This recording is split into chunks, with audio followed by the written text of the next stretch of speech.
많은 은퇴자들이 은퇴를 결심하던 순간을 이렇게 기억합니다.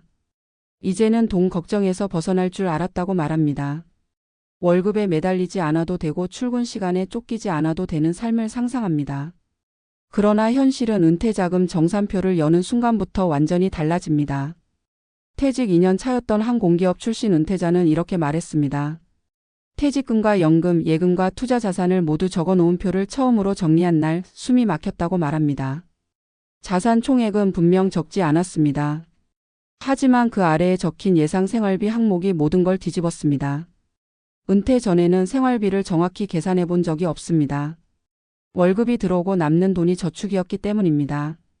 그러나 은퇴 후에는 구조가 완전히 바뀝니다. 들어오는 돈보다 나가는 돈이 먼저 보이기 시작합니다. 실제 사례를 보겠습니다. 퇴직금 2억 원, 개인연금과 국민연금 합산 월 280만 원. 숫자만 보면 안정적으로 보입니다. 하지만 정산표에 생활비를 적는 순간 계산이 달라집니다.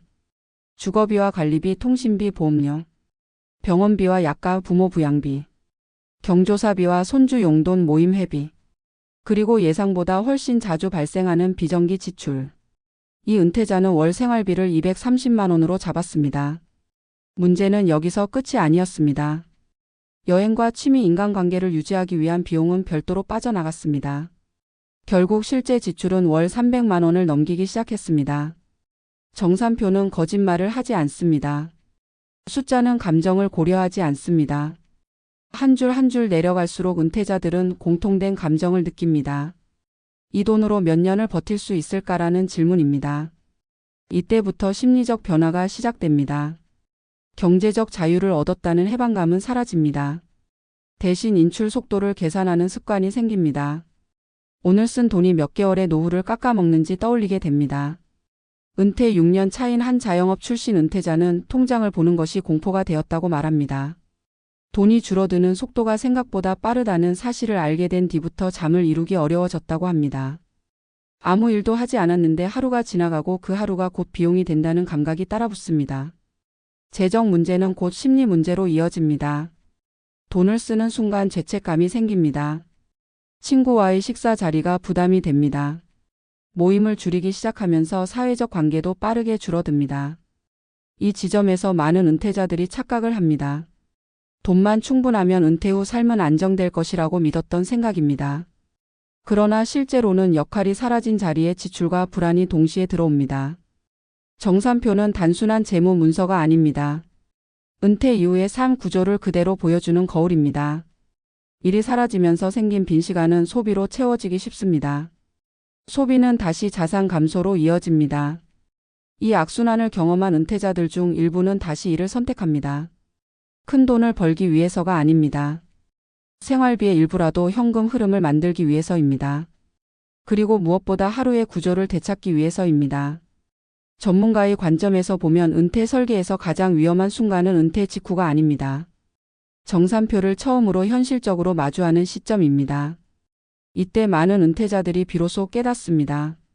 경제적 자유란 돈의 총액이 아니라 지속 가능한 구조라는 사실을 말입니다. 은퇴 자금이 많아도 쓰는 속도가 빠르면 자유는 오래가지 않습니다.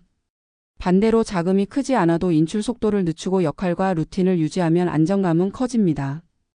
은퇴 자금 정산표를 열었다는 것은 실패의 신호가 아닙니다. 오히려 가장 중요한 질문을 던질 수 있는 출발점입니다.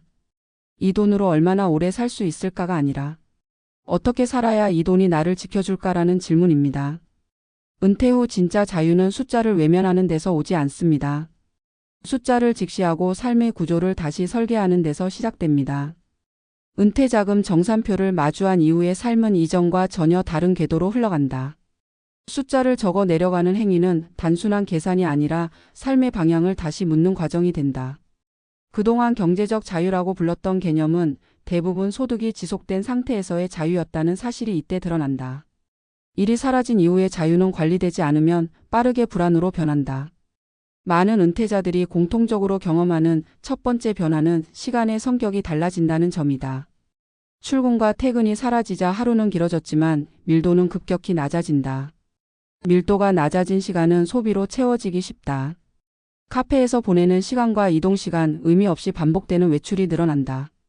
이 모든 행동은 소액처럼 보이지만 정산표 위에서는 분명한 비용으로 기록된다.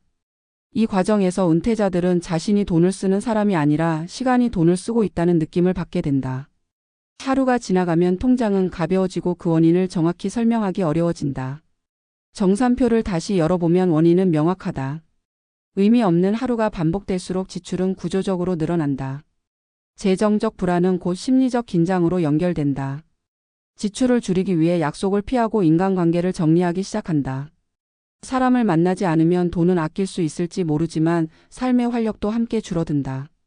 이때부터 은퇴자는 두 가지 선택지 사이에서 갈등한다. 관계를 유지하면 자산이 줄고 자산을 지키면 관계가 줄어드는 구조다. 사회적 역할의 상실은 이 갈등을 더욱 증폭시킨다. 일할 때는 직함과 소속이 자연스러운 사회적 안전망이었다. 은퇴 이후에는 스스로를 설명할 언어가 사라진다. 무엇을 하느냐는 질문 앞에서 머뭇거리게 된다. 이 머뭇거림은 자신감의 하락으로 이어지고 다시 외부 활동을 줄이게 만든다. 정산표에서 보이는 숫자는 이 모든 변화를 차갑게 반영한다. 자산의 총액보다 더 중요한 것은 현금 흐름의 유무다. 고정적으로 들어오는 소득이 없을 때 지출은 통제의 대상이 아니라 불안의 원인이 된다. 그래서 많은 은퇴자들이 다시 이를 고민한다. 이 선택은 실패가 아니라 구조를 회복하려는 시도에 가깝다. 실제 현장에서 만나는 은퇴자들은 큰 수입을 원하지 않는 경우가 많다. 생활비의 일부라도 충당할 수 있는 작은 현금 흐름을 원한다. 그리고 무엇보다 하루를 설명할 수 있는 이유를 원한다. 이 이유가 생기면 지출은 자연스럽게 정리된다. 시간의 밀도가 회복되면서 소비의 방향도 달라진다. 은퇴 설계에서 종종 간과되는 부분은 심리와 사회적 요소가 재정에 직접적인 영향을 준다는 사실이다. 정산표는 재무 자료이지만 그 이면에는 생활 방식과 정체성이 함께 적혀 있다. 숫자를 줄이기 위한 노력보다 삶의 구조를 바꾸는 시도가 더 큰 효과를 만든다. 은퇴 후 안정적인 삶을 유지하는 사람들의 공통점은 돈을 아끼는 기술이 아니라 시간을 관리하는 방식에 있다. 하루를 어떻게 쓰느냐가 곧 한 달의 지출을 결정한다. 한 달의 지출은 다시 몇 년의 노후를 결정한다. 이 연결고리를 이해하는 순간 은퇴자는 비로소 정산표를 통제할 수 있게 된다. 경제적 자유는 아무것도 하지 않아도 되는 상태가 아니다. 지속 가능한 선택을 할 수 있는 여유에 가깝다. 그 여유는 숫자를 외면할 때가 아니라 숫자를 삶의 언어로 해석할 때 만들어진다. 은퇴자금 정산표를 열었다는 것은 자유의 끝이 아니라 환상의 끝이다. 환상이 사라진 자리에는 현실적인 선택의 가능성이 남는다. 그 선택은 작지만 구체적일수록 강력하다. 하루의 루틴을 만들고 역할을 다시 정의하고 작은 현금 흐름을 연결하는 것부터 시작된다. 은퇴 후의 삶은 돈으로만 버티는 기간이 아니다. 삶의 구조로 지켜내는 시간이다. 정산표가 불안을 주었다면 그것은 경고가 아니라 초대다. 이제 어떤 방식으로 살 것인지 스스로에게 묻기 시작하라는 신호다. 은퇴 이후 진짜 자유는 통장 잔고에서 오지 않는다. 숫자를 감당할 수 있는 삶의 형태를 갖추는 순간부터 시작된다.